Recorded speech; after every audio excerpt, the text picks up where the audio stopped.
Como derrotar um gigante? Em nossa vida, muitas vezes passamos por dificuldades que se apresentam como verdadeiros gigantes diante de nós.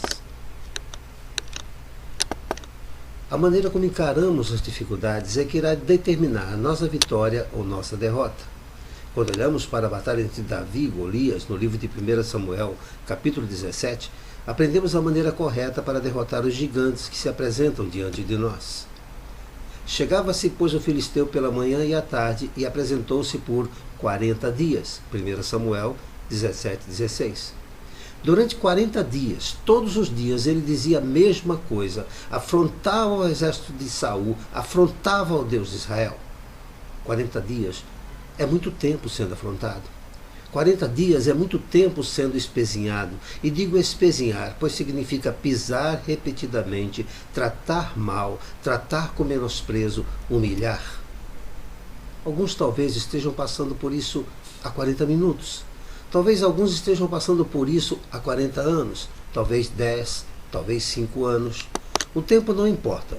O que importa é entender que nada e ninguém tem o direito de fazer isso, nem por 40 minutos, quanto mais 40 anos.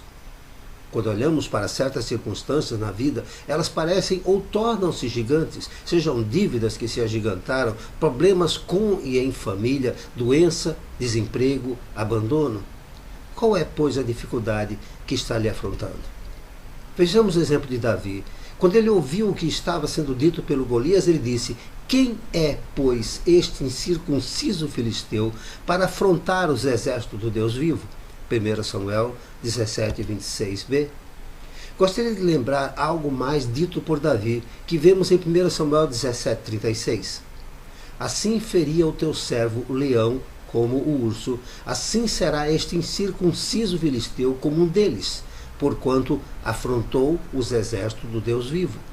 Quem já venceu um leão e um urso tem condições de vencer qualquer gigante. Com certeza, este gigante que está se apresentando não é tão diferente de outros que já foram vencidos antes.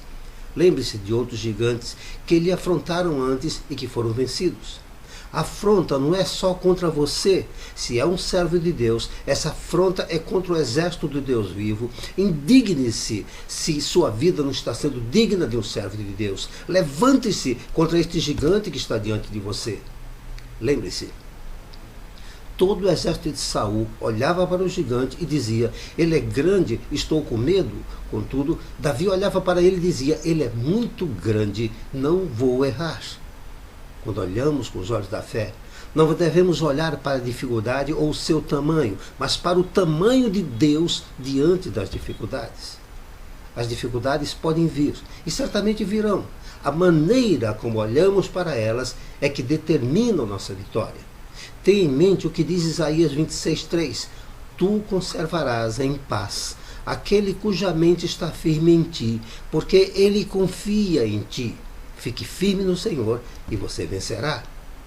Mas é importante dizer o que nos diz o apóstolo Pedro em 1 Pedro 4,15.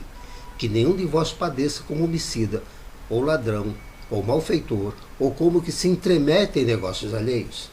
Precisamos entender até onde os problemas, ou melhor, os gigantes que estão nos afligindo não foram gerados por nós mesmos. Até onde o erro foi nosso. Lembre-se, pecar antes de tudo quer dizer errar o alvo.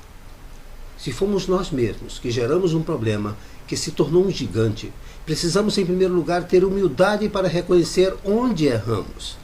Em segundo lugar, temos que seguir o conselho dado pelo apóstolo João em 1 João 2,1. Meus filhinhos, estas coisas vos escrevo para que não pequeis. E, se alguém pecar, temos um advogado para com o Pai, Jesus Cristo, o justo. Todos somos passivos de erro. Contudo, deixar de reconhecer é um erro maior ainda. Ter humildade é fundamental na vida de qualquer pessoa. Como diz o salmista no Salmo 51:17, os sacrifícios para Deus são o espírito quebrantado. A um coração quebrantado e contrito não desprezarás, ó Deus. Depois que nos retratarmos diante de Deus, podemos abrir o coração e certamente Ele nos ouvirá e irá entrar com a devida providência. Como disse Jesus em Mateus 6, e teu Pai, que vê em secreto, te recompensará publicamente. O Salmo 34:6 diz: clamou este pobre, e o Senhor o ouviu, e o salvou de todas as suas angústias. E o Salmo 145:18 diz: perto está o Senhor de todos os que o invocam, de todos os que o invocam em verdade.